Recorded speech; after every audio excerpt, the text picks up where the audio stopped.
It's a body structure thing.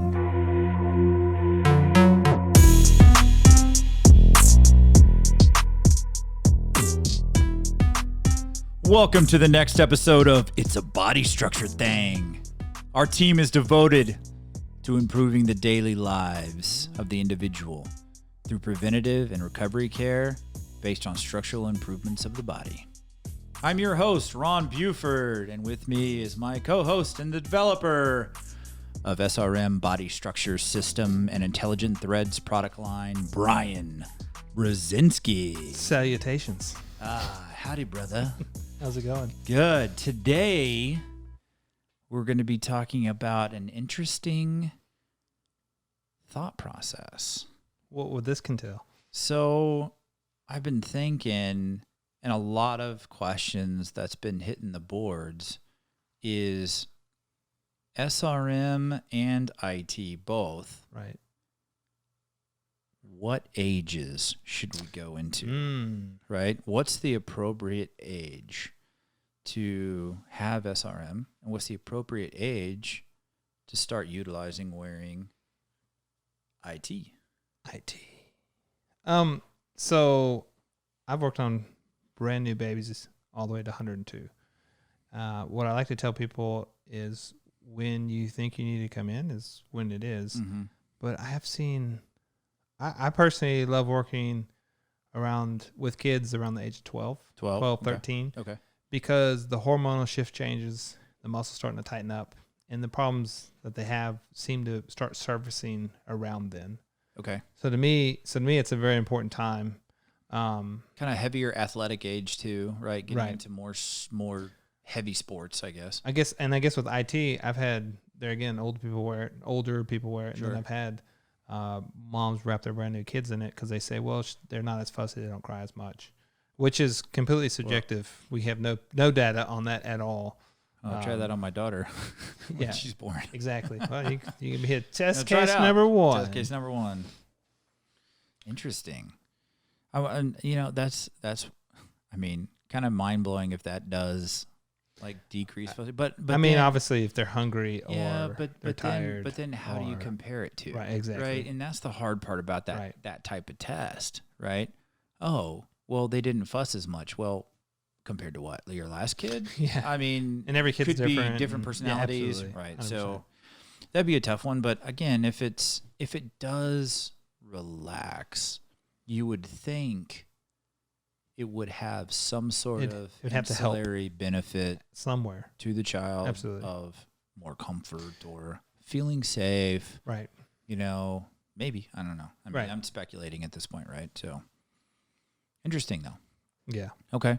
So at any age, I would say starting at 12 to,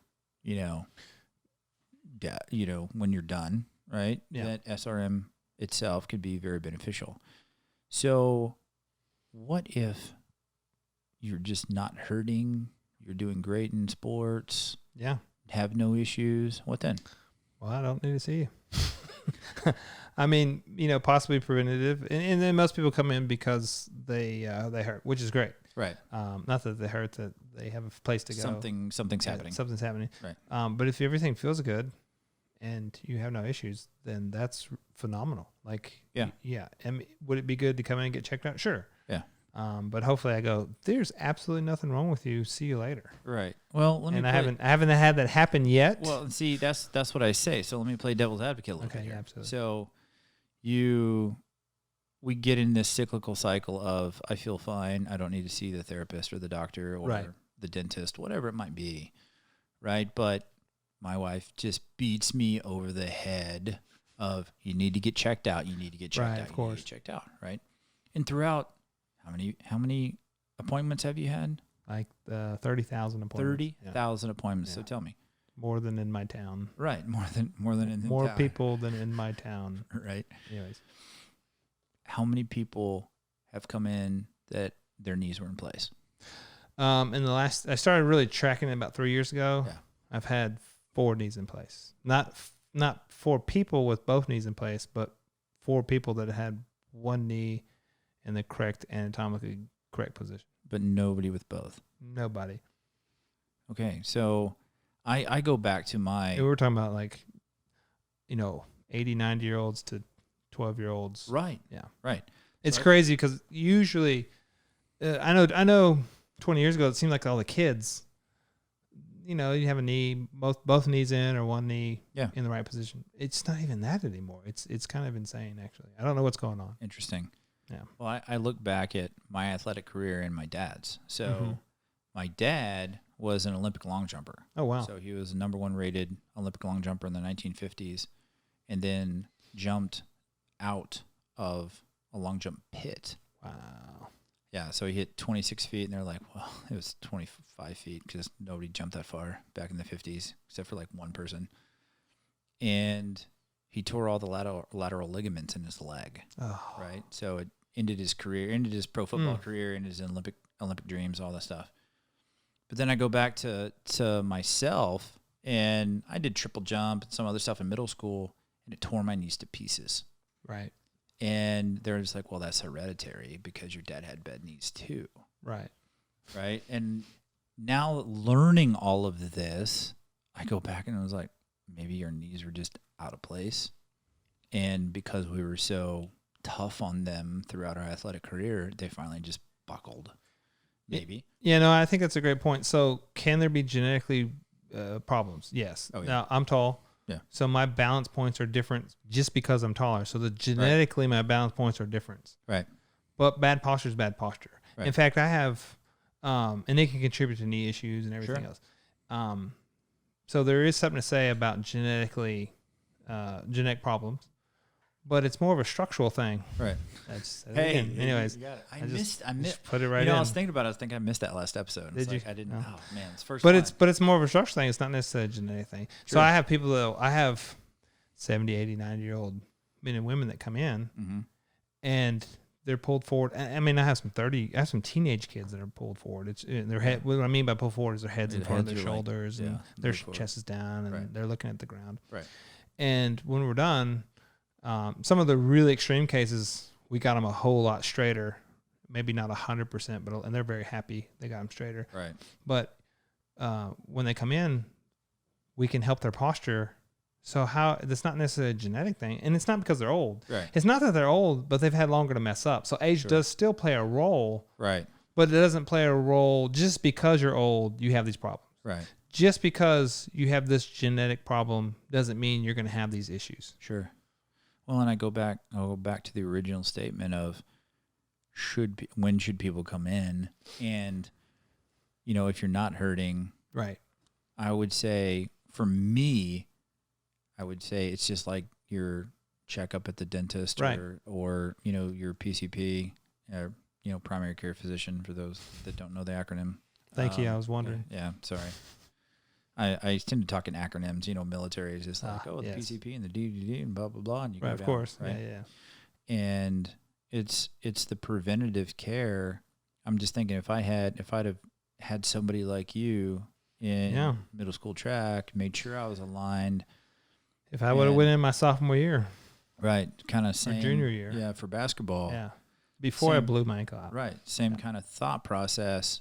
It's preventative, right, and I think that's really the focal point of this ideal that we're trying to really create of the best preventative and recovery care available. Right, absolutely. It's come in, make sure that you are great. If you are great, then bonus, right? Bonus. But then, get the intelligent threads, work out, recover with intelligent threads, and you will dramatically increase, dramatically increase your, as best as your abilities can allow, to compete in whatever areas that and I would say, to add to that, like, if you're completely anatomically correct, structurally straight, right, this shirt's not going to correct your structure. You're already corrected, right, but it will help you recover, right. But and I think my viewpoint's a little biased because people come to me that are messed up. Sure, but I haven't met many people who are structurally straight. I probably never met anybody that's completely structural straight. Right. But I don't meet many people that are like really, really good. Yeah. And I know they're out there. They have to be out there. Have to be. They have to be. Have to be. But they're not coming to my clinic. Right. Because they're really good. They're like, So, I don't need this guy because I'm perfect. Right. And Absolutely. and what I would say is, why not check? Right. Yeah. Just to be sure. And if you have the ability now, I like to look at foundations as kind of a collective knowledge foundation, business foundations, and really CrossFit really opened my mind of the ability of the human body. Yes. Right. Which, regardless of how you feel about CrossFit, there's no judgment here, because I thought it was a kooky sport when I met my wife, and she's a phenomenal CrossFit athlete as well. She was like, just watch the games with me. Just watch the games with me. I'm like, right. Okay, fine. I got nothing else to do. It's on ESPN, sure, whatever. So they're like, all right, event 1 of 4 is rowing a marathon. I was like, wait, what? Jeez. I was like, the first event of the day with 4 events, they're going to row a marathon? I was like, wait, I thought these guys were like bodybuilder types and like jacked and can squat like 500 plus pounds and everything. I'm like, yeah. And my wife's like, oh yeah, they can. I'm like, that's not possible. Right. The crossover. Yeah. Cause I was brought up to be either you're a power athlete, sprinter type, or you're a long distance runner. Right. Right. You didn't have the power athlete who can squat 500 pounds and run, a 10-second 100-meter dash, 100-meter dash, and then go back and run a 4-minute, 5-minute mile. Right. It just didn't exist. Well, CrossFit found that you can marry the two and your body can do that. Wow. Which is incredible. And then I look at the people that are just starting that now as a foundation. If you use CrossFit as a foundation, then any other sport, you've really trained your body to do almost anything that you want to be able to do as a foundation. Now you add into IT and some other stuff to help develop that foundation, and you could really become a phenomenal athlete. Yeah, and I would say a lot of people would argue with that. Oh, yeah. No, I know. But, I mean, like I said, it's all theory-based and just like everything else, right? But absolutely. And, I think the main point is kind of like get up and move and do something. Because things in motion tend to stay in motion. Things at rest tend to stay at rest. Right. So the better we move, the better we'll feel. But if we don't feel good, then we're not going to move. Right. So if we can get you to feel good, then you'll move, and then there's a greater chance that you can move and feel good. Right. And our bodies weren't meant to sit in one spot at all. We're meant to be hunting, gathering, and, just like we have in the last thousands of years, be outside, get that vitamin D, and really make an impact to your body every single day. And we can't do that when we're watching Netflix, right? It's true. Yeah. Though it's fun to watch and I enjoy it and relax for sure. But with an IT shirt on, keep the blood flowing as you right. Yeah, there you go. Recover, right? So going back to our subject for today, age. Yes. So 12 for SRM and on up, and then really from almost any age.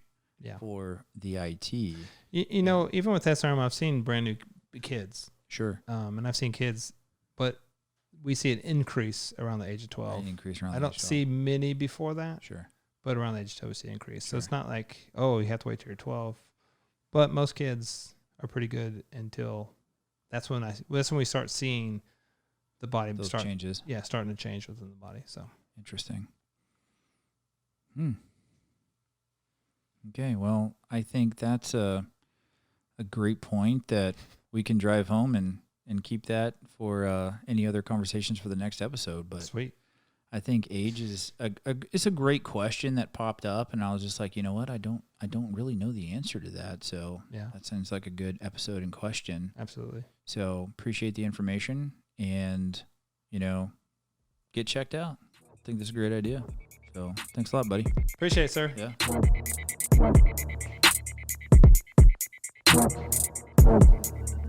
It's a structural thing.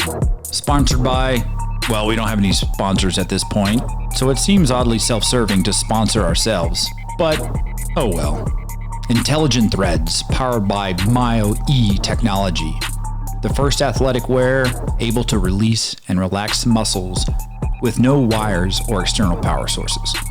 The technology in the material helps your muscular and skeletal structure reset by releasing the tight muscles in your body.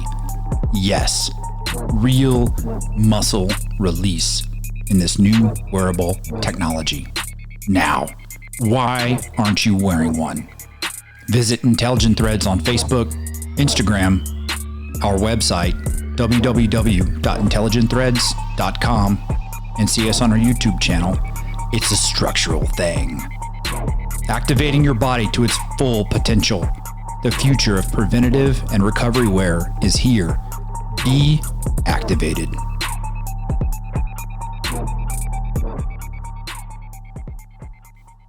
Thank you for joining It's a Body Structure Thing. I'm Ron Buford, along with Brian Brzezinski. Please join us for our next episode. Visit Intelligent Threads and like us on Facebook, Instagram, watch us on our YouTube channel, and listen to the podcast. Visit the website at www.intelligentthreads.com. For SRM, Synergy Release Method, find us on our website at www.srmethod.com.